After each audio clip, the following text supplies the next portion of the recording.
Okay, we're going to take a look at developing rules for multiplying signed numbers.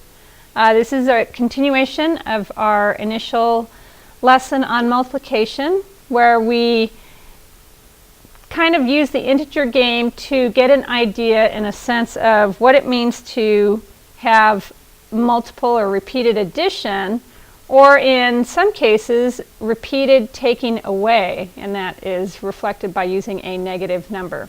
So let's kind of come up with a few more rules based on our integer game, and that will hopefully, as you start hearing these more, it's going to make more sense as to what the rules are and how they apply to situations like the integer game. All right, so starting with our classwork, we're going to look at part A. It says complete quadrants 1 and 4 of the table below to show how sets of matching integer cards will affect a player's score in the integer game. So for example, 3 2s would increase a player's score by 0 plus 2 plus 2 plus 2, which is 6 points. And so they've indicated that right here. So we're just going to do quadrant 1. All right, go ahead and do quadrant 1 first. So 1 times 1 here would be 1. And go ahead and fill out the rest of this, and once you've done that, continue the video. All right, so filling out that first quadrant, you should have what is listed here below. So almost like a multiplication table of sorts. And so we're going to answer this question over here off to the right-hand side. I've covered mine up, so you'll see some lines here. But what does this quadrant represent? And again, we're talking about the integer game. If here, the 1 through 5 is the integer card values, and this is the number of matching cards, so how many times or how many copies do you have of it, if you want to think of it that way. So what does this quadrant represent? Go ahead and put in your answer and then continue and see if you got it right. All right, so you should have written down something that looks like this. Picking up positive value cards is what this quadrant is representing. So if you have a card of 3 and you pick up 3 of those 3s, then you are picking up a total of 9 extra points.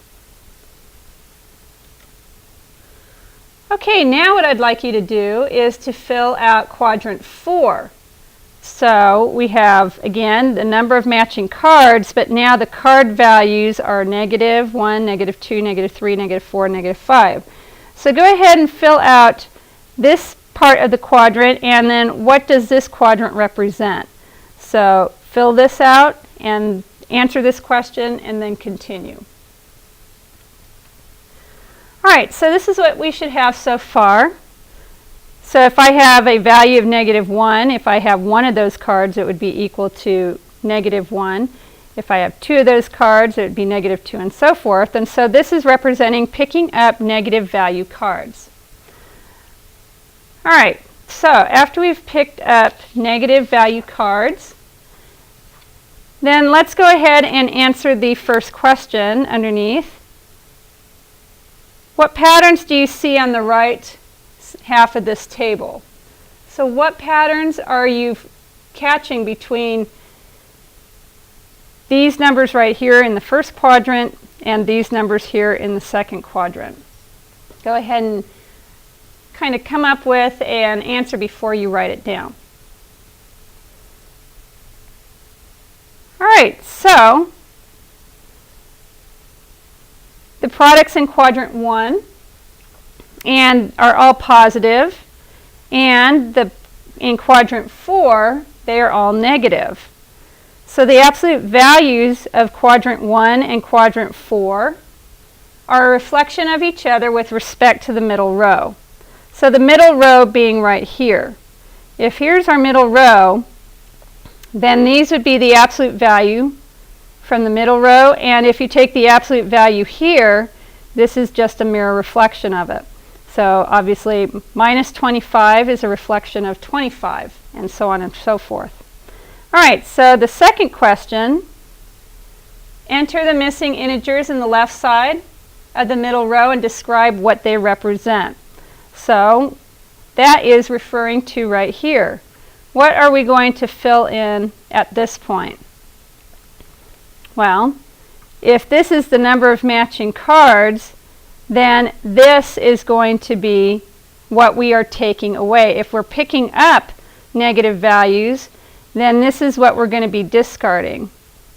So this would be take away one card, take away another card, or 2 cards, taking away 3 cards, taking away 4 cards, and taking away 5 cards. So we've gone ahead and filled that part in.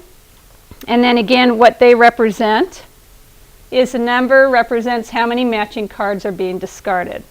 So again, making sure that we write in complete sentences to show that middle representation. Okay, we're going to slide back up here. And now what I'd like you to do, since we've filled in this middle row, is go ahead and just do quadrant 2. Go ahead and answer the question or fill in the quadrant 2 grid based on the fact that we're taking away cards with a positive value. So what is that going to equal? All right, do that and then continue the video. Okay, so now that you've done this one, multiplying these numbers together, we have, what does this quadrant represent? Well, it's going to represent discarding. It's going to represent discarding or giving back. We're going to say discard.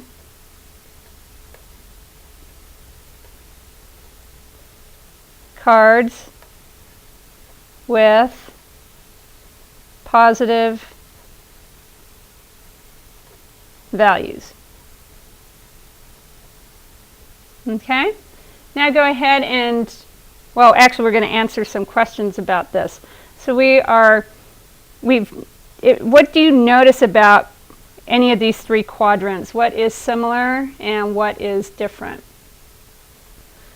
All right, so now that we've finished filling out quadrant 2, let's answer some questions about this. What relationships or patterns do you notice between the products or values in quadrant 2 and the products and values in quadrant 1? So taking a look at, we're looking at 1 and 2 here in this case. What do you notice between those 2 quadrants? Well, you can write this. The products in quadrant 2 are all negative values. The absolute value of the products are a reflection of each other with respect to the center column. So let's take a look at what that is saying. So again, this is the absolute value with respect to the center column right here. Notice that 25 and negative 25 are absolute values of each other and they are opposite each other. So this is in respect to this center column right here. As we multiply it, we're going to either direction of the number line, but the absolute value or the distance is the same. So this is 15 units away from 0. This is 15 units away from 0 also. All right, the next question. What relationships or patterns do you notice between the products or values in quadrant 2 and the products or values in quadrant 4? So now go back and look at quadrants 2 and 4. Here is quadrant 2 and here is quadrant 4. Well, that's kind of an obvious observation right there. They are both negative. So the products in quadrant 2 and quadrant 4 are all negative values. Each product of integers in quadrant 2 is equal to the product of their opposites in quadrant 4. So what that's saying, the opposites, is look at the numbers that you are multiplying. Here we are multiplying the value of the cards by the integer card values. So we are discarding cards with a positive value, and here we are picking up cards with a negative value. So if this is indicating picking up cards and this is a negative value, then we are still taking or having a negative value. But if we discard positive cards, we are still having a negative value. So that's why 2 and 4 are the same. All right, and the last question before we take a look at quadrant 4. What do you know about the product or values in quadrants 1, 2, and 4 to describe what quadrant 3 will look like when its product values are entered? So take a look at the quadrant we haven't filled out yet. What can you guess will be the value? Will they be positive or negative? Okay. Well, if you answered that they are going to be positive, then you are correct. Quadrant 1 is a reflection of quadrant 2 and 4. If quadrant 2 and 4 are the same, then it would suggest that quadrant 1 and 3 are the same, which means that the values of quadrant 3 are positive. So again, if 2 and 4 are reflections of each other, then 1 and 3 are going to be the same. They are going to be reflections of each other also. All right, so with that being said, we are going to complete quadrant 3 of the table. So go ahead at this time. You are going to, or actually I need to ask you a question first. So in the integer game, what happens to a player's score when he removes matching set of cards with a negative value from his hand? And again, this isn't on the paper, but what do you think happens when you discard cards that have a negative value? What happens to your score? Well, you would surmise that your score is going to increase because the negative cards that cause the score to decrease are removed. So you are removing cards that bring your score down, hence that means your score is going up. Your score will increase. So go ahead, let's fill in quadrant 3. Go ahead and do that and then continue the video when you're done with that. All right, so now that we've completed all 4 quadrants, again, these are reflections of each other, and it makes sense because when you discard cards with negative values, you're going to end up increasing your score positively. So this would be a reflection of the number of matching cards. I get rid of 3 cards with a value of -4 each, which means I'm going to increase my score by 12 points. All right, so let's go back to answering the questions on the other page. And we'll move this up so you can see it. So we've completed the quadrant 3 of the table. So the questions we're going to answer that have to do with that is, and referring to your completed table, is it possible to know the sign of a product of 2 integers just by knowing in which quadrant the integer is located? And explain. Well, think about that for a second. When you look at the patterns here, what do you notice? Can you tell, or is there a pattern that shows as to which numbers are positive and which numbers are negative, or values, I should say? Well, you could answer yes. It is possible because the signs in the quadrants are consistent. 2 quadrants have positive values and 2 quadrants have negative values. Okay? So it doesn't make, and again, you can expand this out until infinity, and do you think the signs are going to change? Now, if we keep going and add on to this, quadrants 2 and 4 are always going to have negative values, and quadrants 1 and 3 are always going to have positive values. All right, which quadrants contain which values? Well, I basically gave that to you. Describe an integer game scenario represented in each quadrant. So this is where we relate it to what are we picking up, what value cards are we picking up, or what value cards are we discarding. So go ahead and think about that for a second.